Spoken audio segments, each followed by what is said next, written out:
કરો તે બેસ્ટ કરો. સવારે ઉઠ્યા 6 થી 8 કલાકની ઊંઘ થવી જોઈએ.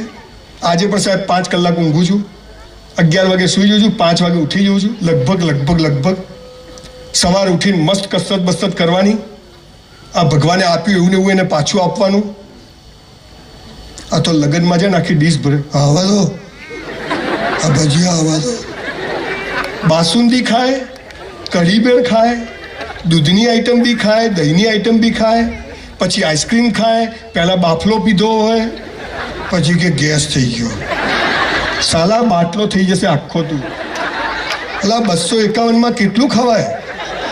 કેટલું ખવાય?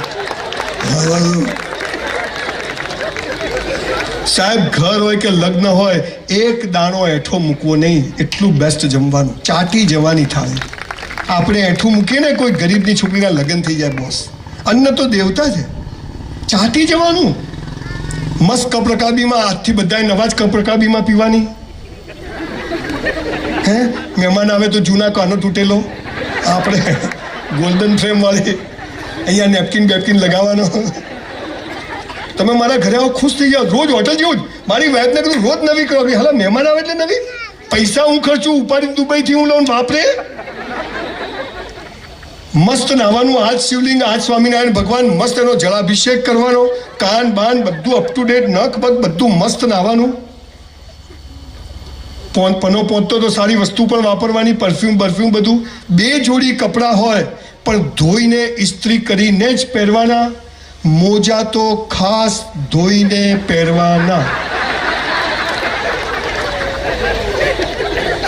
ગિરીશભાઈ ઘણા તો બૂટ કાઢે ને મરેલો જીવતો થઈ જાય.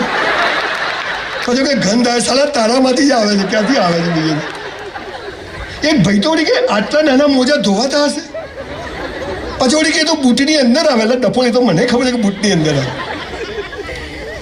2 જોડી કપડાં મસ્ત તૈયાર થવાનું, અપ ટુ ડેટ. બહેનો લાલી લિપસ્ટિક સરસ કરવાની ઘરમાં હોઈએ તોય. અને બહેનોને કહું છું, તમારા લગ્નની પેટીની સાડીઓ ઘરમાં પહેરી લેજો, નહીતર ગોદડાની ખોળો પણ નહીં બને. હું હમણાં ઓસ્ટ્રેલિયા ગયો ને તો દરિયા કિનારે 92 યર્સના આંટી, આમ ચામડી આટલી લટકી ગયેલી, કાન આટલા, તો કાનમાં બુટિયા પહેરેલા, હાથની ચામડી આમ લટકી જાય, લિપસ્ટિક કરેલી, આમ ફ્રોક. હેલો આંટી, આમ કિસ કરવાનું મન થાય એવા વાત. અને આપણે તો અહીંયા કોઈ હમણાં 30-35 વર્ષના બેનને તમે પૂછો, આમાં તો હવે જીવન પતી ગયું.